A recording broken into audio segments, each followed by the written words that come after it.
Merci. La parole est à monsieur Pierre Cordier.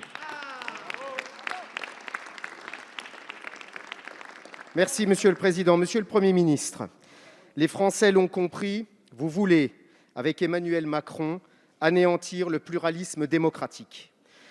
Vous voulez rejouer le scénario de 2017 Le Pen-Macron, un scénario que les Français rejettent à 80%, un scénario qui a conduit à ce que plus de 4 millions de Français votent blanc ou nul, record absolu sous la Ve République.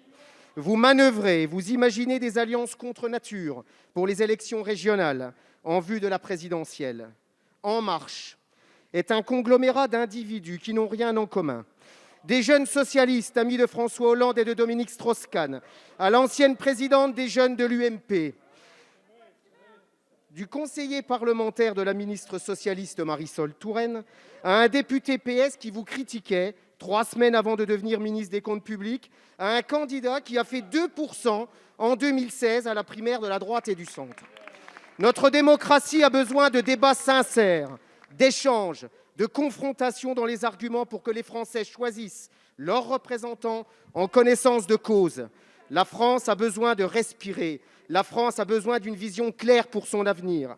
Avec votre duel mortifère et artificiel Macron-Le Pen, vous voulez étouffer le pays, annihiler le débat en le réduisant volontairement et cyniquement à une impasse que les Français rejettent. Je le dis aux Français, la droite républicaine et gaulliste, héritière de Jacques Chirac et de Nicolas Sarkozy, est bel et bien la première force d'opposition à l'Assemblée nationale et majoritaire au Sénat, au travail dans nos villes et nos régions. Je veux vous rassurer, nous aurons un seul et unique candidat avec un projet clair face à Emmanuel Macron et Marine Le Pen.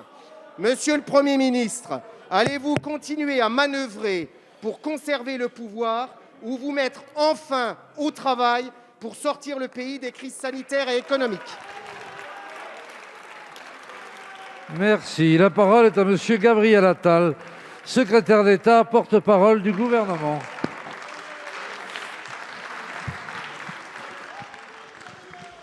Merci, Monsieur le Président, Mesdames et Messieurs les députés. Monsieur le député Cordier, j'ai écouté votre intervention jusqu'au bout à la recherche d'une question que je n'ai pas entendue. J'ai entendu dans votre intervention qu'à nouveau, vous décriviez le rassemblement qui s'est fait autour du Président de la République et l'exceptionnelle diversité des soutiens du Président de la République. Et en vous écoutant, j'avais l'impression de vous entendre en 2016 et en 2017. Ça ne vous a pas porté chance d'utiliser ces arguments à l'époque. Pourquoi ? Parce que les Français attendent cela. Ils attendent le rassemblement au service de notre pays. Et oui, la droite de gouvernement, elle est au gouvernement avec Gérald Darmanin, avec Bruno Le Maire, avec Roselyne Bachelot.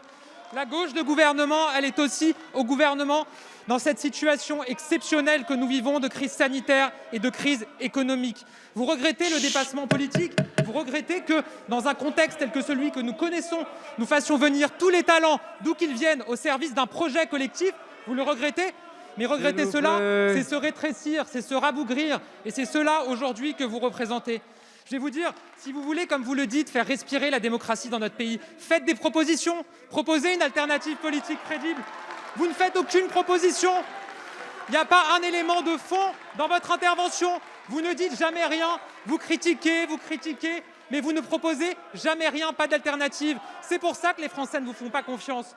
Voilà ce que j'ai à vous dire, monsieur le député. Pour le reste, nous sommes en démocratie, nous allons continuer à agir. Nous allons continuer à agir en cherchant le rassemblement le plus large possible, ne vous en déplaise.